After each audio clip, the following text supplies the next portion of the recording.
Hello my dear student, welcoming back to my YouTube channel English Student 94. This is Sonam Mishra and today's session is Translation and Tenses.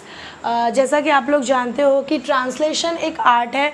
हमेशा जब भी हमें English से Hindi translate करना हो या English to Hindi तो उसके लिए बहुत ज़्यादा एफर्ट लगता है, चाहे वो CBSE बोर्ड के बच्चे हों या फिर हिंदी मीडियम के बच्चे हों, सबके लिए एफर्ट लगता है. तो ये एक और हमेशा बच्चों के मन में एक नर्वसनेस रहती है कि कैसे हम ट्रांसलेशन करें, कैसे हम इंग्लिश को स्पीक करें. तो इसके लिए वो पहले अपने ब्रेन में उसको बिल्ड करते हैं, उसके बाद बताते हैं, थोड़ा उनको हेजिटेशन रहता है. तो इसीलिए मैं एक कॉन्सेप्ट लेके आई हूँ टेंस का. Concept of tenses. Tense is that form of verb which shows not only the time of an action but also the state of an action or event. Tense एक ऐसा फॉर्म है जो verb का form है और हमेशा ये time और एक्शन के साथ शो किया जाता है, वो चाहे कोई भी स्टेट हो, एक्शन हो या कोई इवेंट हो. जैसे मैं यहाँ पे एक छोटा सा एग्जांपल लेके आपको बताऊंगी. राम फुटबॉल खेलता है, ये सिंपल प्रेजेंट का एक एग्जांपल है. राम यहाँ पे सब्जेक्ट है हमारा, जो कि राम क्या सब्जेक्ट हो गया. फुटबॉल खेलता है, खेलना वर्ब हो गई. देखिए मैं वर्ब के लिए आपको एक छोटा सा क्लू दूंगी कि जब भी कोई भी वर्ड, अब अगर हमें वर्ब को टैकल करना है कि वर्ब को कैसे देखेंगे, तो कोई भी ना वर्ड अगर आप देखो, जैसे खेलना, दौड़ना, पढ़ना, लिखना, हंसना, रोना, गाना, जिसके लास्ट में ना आएगा वो सारी चीज़ें आप इजीली टैकल कर पाओगे कि वो वर्ब होती है. तो राम फुटबॉल खेलता है, अगर इसको इंग्लिश में बोलना है तो राम प्लेज फुटबॉल. राम यहाँ पे सब्जेक्ट, हमारा वर्ब क्या है, प्लेज, एंड फुटबॉल ऑब्जेक्ट. जब भी हमें कुछ भी, राम जो है हमारा सिंगुलर नाउन है, सिंगुलर के साथ हमेशा एस और ES वर्ब में हम अप्लाई करते हैं और object football. This is the structure of simple present और प्रेजेंट इंडेफिनिट. अफर्मेटिव सॉल्व करना है तो सबसे सिंपल देखिए, ये स्ट्रक्चर आपको लर्न करना होगा. सब्जेक्ट प्लस वर्ब की फर्स्ट फॉर्म प्लस में वर्ब में आप हमेशा एस और ES यूज़ करेंगे सिंगुलर के साथ एंड ऑब्जेक्ट. उसके बाद अगर निगेटिव सॉल्व करना है तो सब्जेक्ट प्लस डू और डज. डू हमेशा प्लूरल के लिए और डज सिंगुलर के लिए. एंड नॉट निगेटिव है तो आपको नॉट अप्लाई करना होगा वर्ब की फर्स्ट फॉर्म एंड ऑब्जेक्ट. अगर आपको इंटेरोगेटिव सॉल्व करना है तो पहले आप डू या डज लगाएंगे.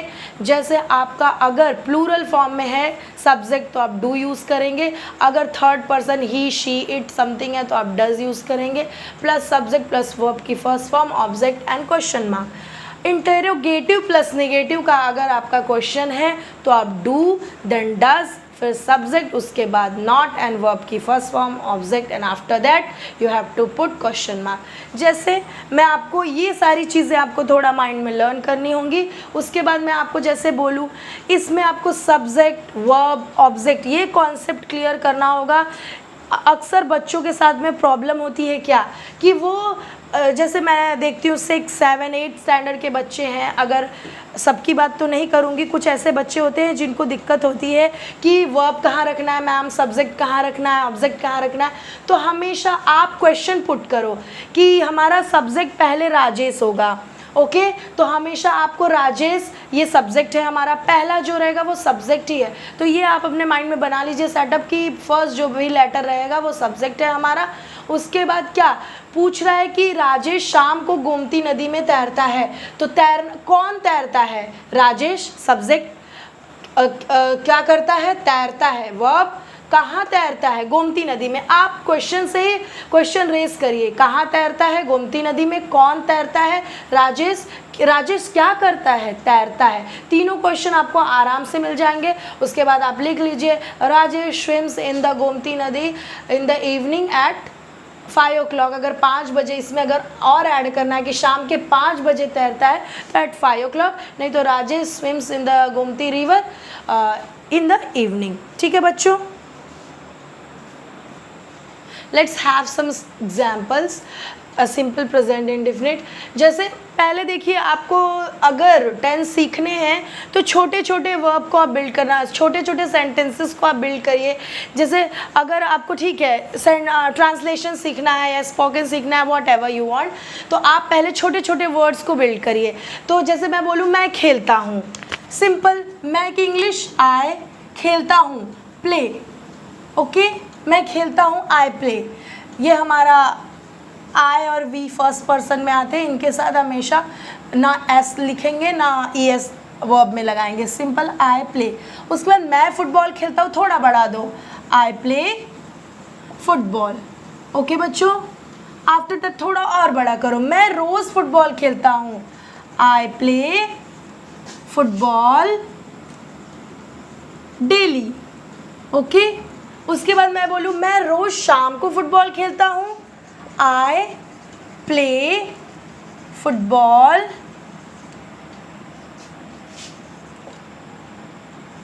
एट इवनिंग एवरी डे और डेली, आप जो भी कर लीजिए। उसके बाद मैं रोज़ शाम को 5 बजे फुटबॉल खेलता हूँ, I play football at 5 o'clock, I play football at 5 o'clock in the evening every day। सो आप इसको समझिए। ऐसे ही मैं और कुछ एग्जांपल्स दूंगी। सिंपल जो आपका इंडिफिनिट है, प्रेजेंट इंडिफिनिट, इसी पे काम करता है। मैं कुछ नेगेटिव के एग्जांपल आपको बताती हूँ, उसके बाद मैं कुछ नेगेटिव प्लस इंटेरोगेटिव बताती हूँ, कुछ आपको सिर्फ इंटेरोगेटिव बताती हूँ। इसके साथ आप सॉल्व करिए और स्ट्रक्चर को अपने माइंड में आप लर्न करिए। इंग्लिश क्या है, रट्टा मारने की चीज़ नहीं है, लर्न करने की चीज़ है। आप जितना ज़्यादा बोलेंगे, जितना ज़्यादा लर्न करेंगे स्ट्रक्चर को, उतना अच्छा आप इंग्लिश बोल पाएंगे। So I will give you some more knowledge about the verbs regular and irregular। हमारे मॉडर्न ग्रामर में रेगुलर और इरेगुलर वर्ब्स भी जाने जाते हैं, तो आप इनको जानिए कि जिनके भी जैसे मूल रूप जिनका होता है, जैसे जो भी मूल रूप में टी, डी और ई डी आए जिनके लास्ट में, वो हमारे रेगुलर वर्ब्स होते हैं। लाइक अगर मैं आपको दूँ टॉक, टॉक्ड एंड टॉक्ड, तो ये टॉक बात करना, इसका पास्ट फॉर्म सेकंड, वर्ब की सेकंड और थर्ड फॉर्म ये होती है। अगर मैं आपको एक और एग्जांपल दूँ, अगर मैं यहाँ पे लिखूँ ब्रिंग, ब्रिंग का ब्रॉड, BROUGHT, देखो टी आया ना और यहाँ पे ED आया, तो bring, brought, brought, BROUGHT। Okay, ऐसे इरेगुलर वर्ब्स हम किसको बोलेंगे, जिसमें टी, डी, ई डी इसके मूल रूप में ये चीज़ें ना आए, उन्हें हम, जैसे मैं बोलूँ आपको गो, वेंट एंड गॉन, ये तीनों फॉर्म अलग अलग है, ये बिल्कुल मैच नहीं हो रहा है। ऐसे ही मैं आपको और कुछ बोलूँ, जैसे मैं बोलूँ come, came and come and many more examples हैं आपके पास। जैसे मैंने बोल दिया, अगर मैं बोलूँ सी, सॉ एंड सीन, सी मतलब देखना, सॉ मतलब देखा और सीन देखा, थर्ड फॉर्म। ऐसे ही बहुत सारे एग्जाम्पल्स हैं, अब मैं सारे तो बोर्ड पे नहीं करा पाऊँगी। आप बस ये जानिए कि रेगुलर वर्ब्स वो होते हैं जिनके मूल रूप में आप टी, डी और ई डी से उसके पास्ट फॉर्म को बना लेते हैं। टॉक, टॉक, टॉक्ड हो गया, ब्रिंग, ब्रॉड, ब्रॉट हो गया, और मैनी मोर वर्ड्स है। और इरेगुलर वो होते हैं कि जिसमें इसके मूल रूप में कोई चेंजेस नहीं आएंगे, बिल्कुल अलग होगा। तो रेगुलर एंड इरेगुलर ये वर्ब्स हो गए हैं, ठीक है। देखिए सिंपल प्रेजेंट इंडेफिनिट के कुछ एग्जांपल्स है। आपको मैंने जैसा पहले बता दिया है, सब्जेक्ट प्लस वर्ब की फर्स्ट फॉर्म प्लस एस और एस मेन वर्ब में, और ऑब्जेक्ट। जैसे मैंने दे दिया, मैं खेलता हूँ, आई प्ले, जैसा आप लोगों को मालूम है। वह लिखता है, ही राइट्स, ठीक है। राइट्स क्यों लगा, सिंगुलर नंबर है तो एस और एस हमें ऐड करना है, ठीक है। मेरे पिताजी शाम 7 बजे घर आते हैं, सब्जेक्ट क्या है, मेरे पिताजी, my father, my father comes लगाएंगे हम, एस यूज़ करेंगे क्योंकि हमारे पिताजी जो है सिंगुलर सब्जेक्ट है। My father comes home at 7 o'clock। Okay बच्चों, कोई डाउट है तो आप कमेंट सेक्शन में ज़रूर लिखिएगा। हम हर वर्ष शिमला जाते हैं, we go to Shimla, we go to Shimla क्यों किया मैंने, वी, हम क्या है, प्लूरल फॉर्म है ये हमारा, गो, इसलिए हम वर्ब में गो यूज़ करेंगे, नॉट गोज यूज़ करेंगे। We go to Shimla every year, ठीक है बच्चों। Now we will move on the next negative structure. अब हम नेगेटिव स्ट्रक्चर देख, let's have some example related to affirmative, negative and interrogative. मैं आपको एक एक नहीं बता रही हूँ, मैं आपको सीधा अफर्मेटिव से नेगेटिव एंड इंटेरोगेटिव सामने करके बताती हूँ। जैसे मैंने अफर्मेटिव में दे दिया आई प्ले चेस, इसकी हिंदी क्या होगी, मैं चेस खेलता हूँ। अगर इसको नेगेटिव में बोलना है तो आई डू नॉट, मैंने आपको स्ट्रक्चर में बताया था डू नॉट या डज नॉट। आई हमारा प्लूरल फॉर्म है सब्जेक्ट, तो हम डू नॉट प्लेस करेंगे, I do not play chess, मैं चेस नहीं खेलता हूँ। ही गोज़ टू ऑफिस, वह ऑफिस जाता है। ही क्या है हमारा सिंगुलर फॉर्म, तो वर्ब में हमने ईएस ऐड किया है। ही गोज़ टू ऑफिस, तो आपको लिखना है अगर इसका नेगेटिव तो ही डज नॉट। क्यों डज बेटा, डू क्यों नहीं हुआ, क्योंकि ही क्या है सिंगुलर है, तो हम डज प्लेस करेंगे। He does not go to office. Okay अगर अब मैं देखूँ they write a lesson, they write a lesson, वो एक पाठ लिखते हैं, नहीं करेंगे यहाँ पे। दे राइट अ लेटर कर देती हूँ मैं यहाँ पे, दे राइट अ लेटर, वो पत्र लिखते हैं, वे पत्र लिखते हैं। तो दे अगर इसका नेगेटिव करना है तो दे डू नॉट। डू नॉट क्यों किया, हमारा दे क्या है, भले ही थर्ड पर्सन में आता है ही शी इट, ये सारी चीज़ें आती है। देखो फर्स्ट पर्सन में आई और वी, सेकंड पर्सन में आपका यू आता है, एंड थर्ड पर्सन में क्या ही शी इट एंड दे। तो दे क्या है प्लूरल फॉर्म है, तो इसके लिए भले ही थर्ड पर्सन में, लेकिन ये क्या है एक्सेप्शन है, इसके साथ हम डू नॉट प्लेस करेंगे, डज नॉट नहीं। They do not write a letter. Now it rains, वर्षा हो, बारिश होती है, तो इसका हो जाएगा इट डज नॉट। इट जो है हमारा सिंगुलर यहाँ पे प्लेस करेंगे, इट डज नॉट रेन। अब अगला है वी सिंग अ सॉन्ग, हम गाना गाते हैं। वी क्या है हमारा प्लूरल फॉर्म है, तो इसके साथ क्या हम प्लेस करेंगे, वी के साथ डू नॉट या does not, do not. We do not sing a song.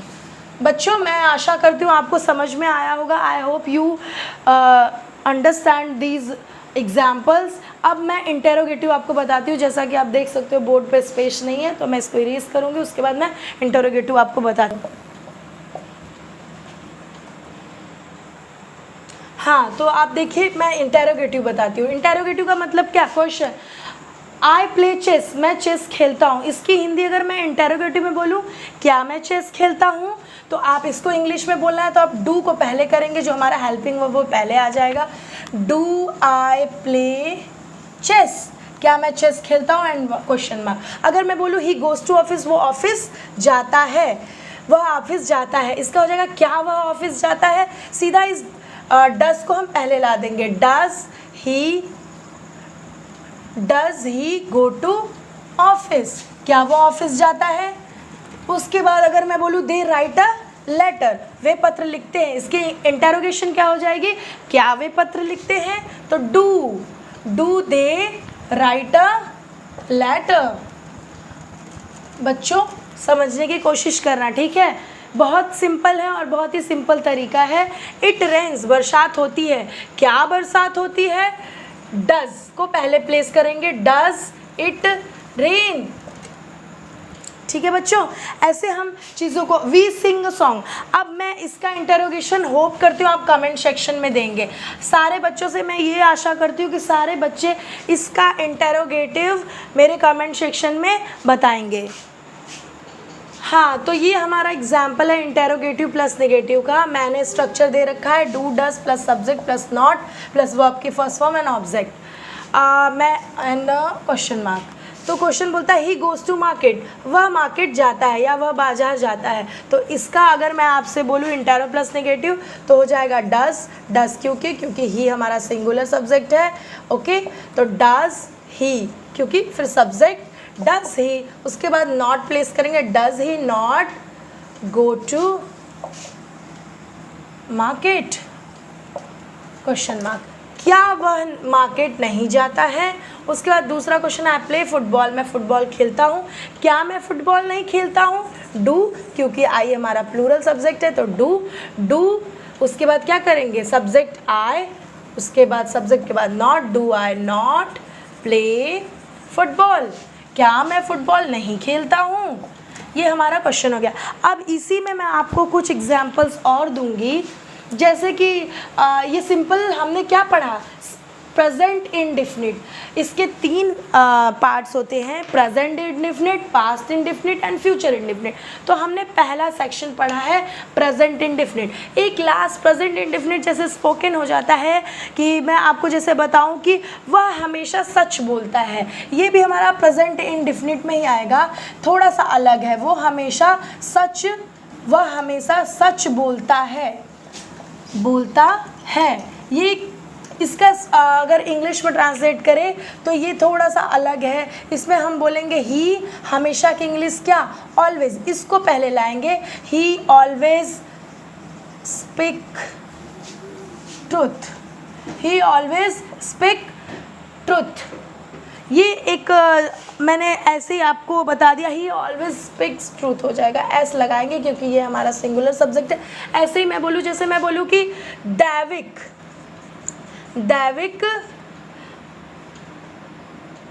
हमेशा यहाँ आता है, ये एग्जाम्पल। तो क्या हो जाएगा, दैविक हमेशा, यहाँ पे हम हमेशा की इंग्लिश ऑफन कर देंगे। दैविक ऑफन कम्स हियर, दैविक हमेशा यहाँ आता है। कम्स क्यों, ये एस यहाँ पे क्यों लगाया, क्योंकि दैविक हमारा सिंगुलर सब्जेक्ट है। ये कुछ रूल्स मैंने ऐसे ही बता दिए स्पोकन के लिए, और भी चीज़ें हैं जो मैं आगे आपको पास्ट और फ्यूचर में डिटेल करूँगी। Thank you student, if you like my video then subscribe my channel. Thank you, tata, bye bye.